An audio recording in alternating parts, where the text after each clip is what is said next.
So in this video, I'm going to talk about the interview Jonathan did with Zizeram and all the questions that were asked, all that I thought was relevant to be talked about here. So they address the situation of the stash tabs that we have in PoE 1, but they don't have an equivalent in PoE 2. And Jonathan answered here that they are going to give us a free tab only if they really think that they are not going to use that content ever, that type of tab ever. But he said that we are not going to get tabs because he said that many of the leagues that we have tabs that have equivalents now will be implemented in the future. So there's that. Zizeran here gave the idea, the possibility that people have discussed before of merging 4 tabs at the rate of 4 normal tabs to 1 quad tab. And because some people like himself, he has 100 normal tabs that he bought, I think, in Tempest League. And he said that it's not out of the realm of possibilities. Zizer raised the question here of the target dummy, and then Jonathan said that they had like discussions about the overcomplication of it, and then after Zizer like suggested, what about one with like no stats, no nothing, no armor, no resistances? And Jonathan said that yeah, it's not out of the realm of possibilities. So yeah, we might have a target dummy here. It's nice. Now they just discussed that we have the possibility of like bailing boss fights. In case, for example, you're playing hardcore, you go to a boss, you know you're going to die. You log out, and PoE 2 mechanics, we know already that you log out, you log back in, you're back in the same place. So you're dead anyways. But he said that we have a bail button or mechanics or something that we activate and we just get out of the boss fight to the last checkpoint. That's great, right? He just gave us a new feature here that the server, when the server doesn't recognize the client for more than 100 milliseconds, that's 0.1 seconds, the server will pause the game. This will protect not only progress of softcore players, but the actual hardcore players. And that's such a great feature for everybody playing the game. That's amazing. Apparently the runes that you use for crafting, that's going to be like great part of the bench or something, you cannot put one on top of the other and like just remove the other in this process. You can't. So Zizeran asks here about stacking ailments, and Jonathan answers that in general you can't do this. You need an item or some sort of mechanics that allow you to do this. And he gives the example now when you can do it, how it works. He gives the example of poisons. For example, if you inflict many poisons on the enemy and you have only the ability to have 2 at a time in the enemy, the poisons are going to be there, but the only poisons that are going to be recognized, because you have the maximum of 2, that to inflict damage are the 2 biggest ones. So when one of these wears off, the second biggest one will then enter, and so on and so forth. That's how it's going to work. Caesar asks about if Mana Leech exists and Elemental Leech as well. Jonathan says that yes, Mana Leech exists. Elemental Leech is going to exist, but it's going to be rare. But what they don't want happening is spell leeching mana, because that will defeat many of the mechanics that they already have put in place.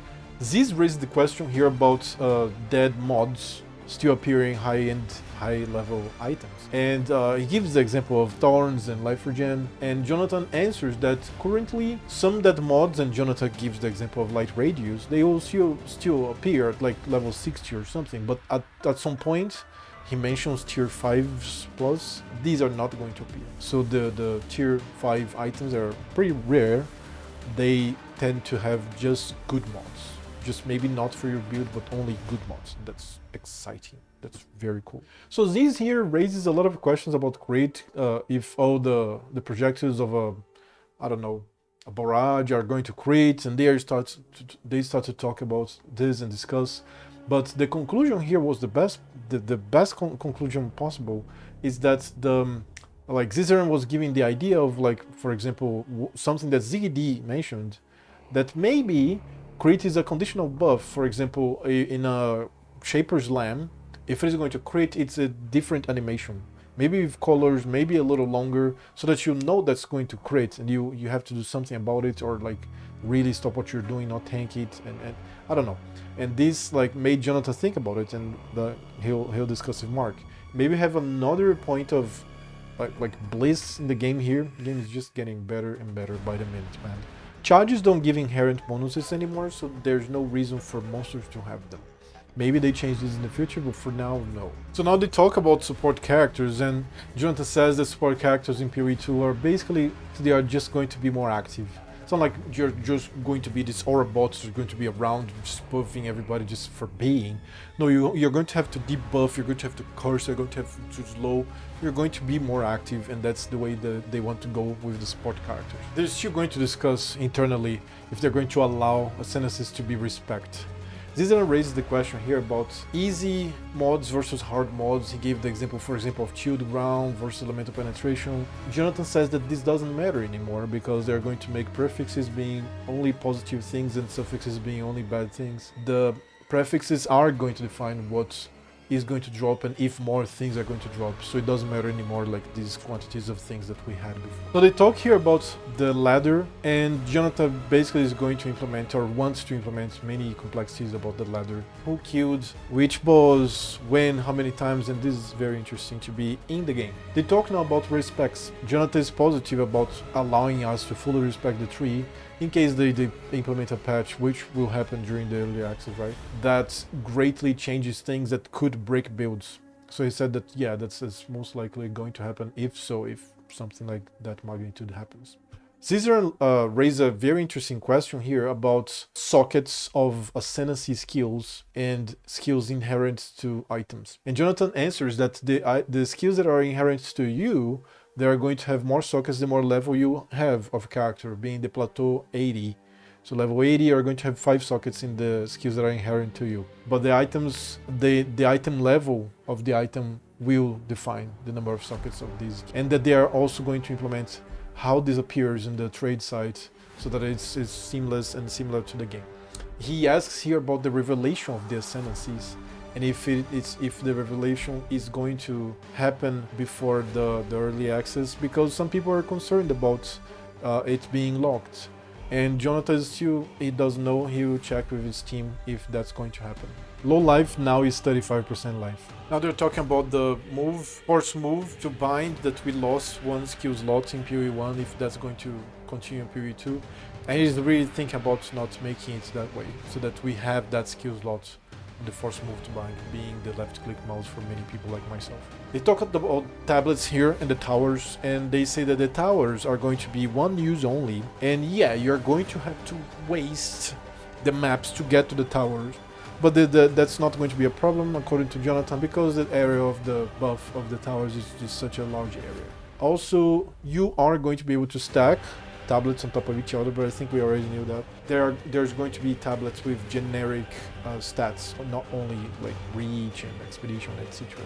They ask about the motivation of Jonathan to keep going, and Jonathan says that he just wants to make the perfect ARPG, and that he was always not satisfied with many things of PoE 1, and he now is getting much more with PoE 2, and it just gives him more and more boosts. That's pretty cool. So they start to talk about the hardcore. If hardcore dies, still goes softcore, and yes, they still go softcore. And Jonathan says that it's going to be quite hard to start in hardcore. It's going to be very, very not viable. That you should definitely start softcore. And Zizara is doing it once. It's planning to do something here that Ben suggests to him, that like you go hardcore and then you go from when you die you go softcore. That's probably what I'm going to do, because what is being said is that the skills of the bosses are well telegraphed, but you don't know what's being telegraphed. So you don't know the boss, you don't know the mechanics, so you will die. It's going to be very frustrating because it's not very hardcore viable right now, and there's probably going to be bugs and etc. So that's how it's going to be. They're talking about the capacity of the servers on day 1, and he says that it's going to be for 1 million people, but they are going to talk about, they are talking with cloud vendors, and like if they need more capacity, there's going to be more capacity right there in day 1, and that's very, very reassuring. They say they plan to have a new Exile column, but the amount of work is so big for everybody in the studio that they're just thinking of not having them new Exile column in 2025. Yeah, they definitely doubled down on the 1 death per boss. You cannot die. Oh, but I gathered a bunch of splinters. You cannot die. Doesn't matter. Ziz talks about a situation in which he is in a boss fight. He knows he can't beat the boss, but he doesn't want to give up his shards, his splinters, whatever. Doesn't want to give up. Doesn't want to log out. But he paused the game, calls for his Steel Mage, and then like, will it be able to happen? And Jonathan says that yes, like if you let the portals, because you can't use the portals inside the boss room, boss arena, but you can leave the portals near it, so that steel mage would be able to go there, enter the portal, close to the boss fights, and then get into the arena, and then that way it will work. He says that he's almost sure about it. Maybe something happens, maybe there are some more rules, and maybe they can go over these, but that's pretty much how it's going to happen. There are chances of fishing being the current game and maybe other mini games. So they are going to add two-factor log in into the game. It's just not now because they are going to complicate themselves with many things of the early access, and this is probably going to be for the launch or maybe a little further. They just want to be sure to make it correctly with all the intricacies of it. So this question is very interesting here. He asks about the support gems and the limit of per character. He gives the example of control destruction being applied in both my weapons, but since it's a weapon swap, it's going to be present just one at a time. And Jonathan says that no, like a solid no, because it's still going to count as yours, and the screen just shows one screen, all of your skills there. So no, you're going to have to find another way. Thank you for watching the video, and I hope that you subscribe to help me grow my channel. So I see you in the next one.